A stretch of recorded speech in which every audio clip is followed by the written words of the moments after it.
ओम शांति। मीठे मीठे प्यारे प्यारे मेरे भाई बहनों, आज 29 सितंबर 2025 है। आज की ईश्वरीय महावाक्य से हम सभी मीठी मीठी 5 बातें सुनते हैं। पहली बात बाबा बोलते, मीठे बच्चे, बाप आए हैं तुम्हें ज्ञान का तीसरा नेत्र देने, जिससे तुम सृष्टि के आदि मध्य अंत को जानते हो।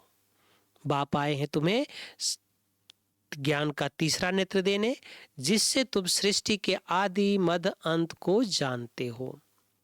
दूसरी बात, प्रश्न है, शेरनी शक्ति यही कौन सी बात हिम्मत के साथ समझा सकती है?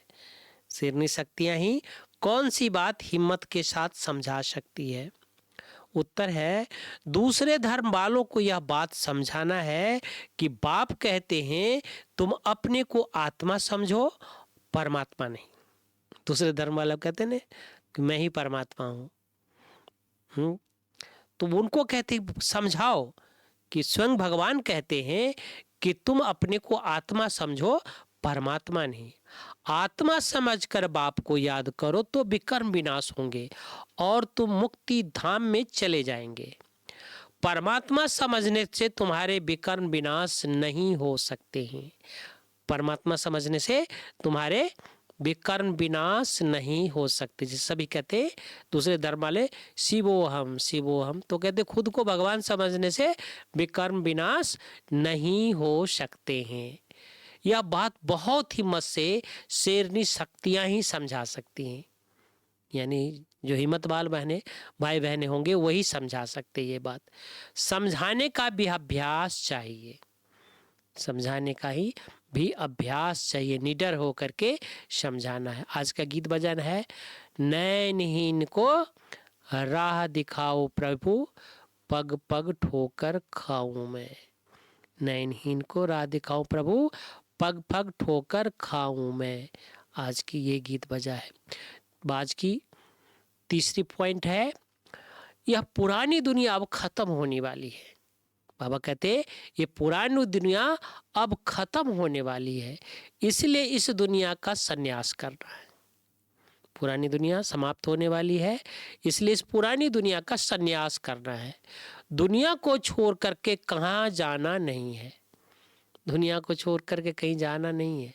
इसलिए इससे बुद्धि से भूलना है, इससे बुद्धि से भूलना है, अंदर से भूल जाना है कि इस दुनिया में कमल फूल समान दुनिया से ऊपर उठ के रहना है।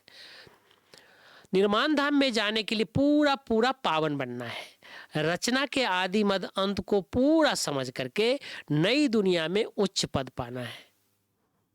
आदि मध्य अंत को पूरा समझ करके नई दुनिया में उच्च पद पाना है। चौथी बात, वरदान है, किसी भी आत्मा को प्राप्तियों की अनुभूति कराने वाले यथार्थ सेवाधारी भव।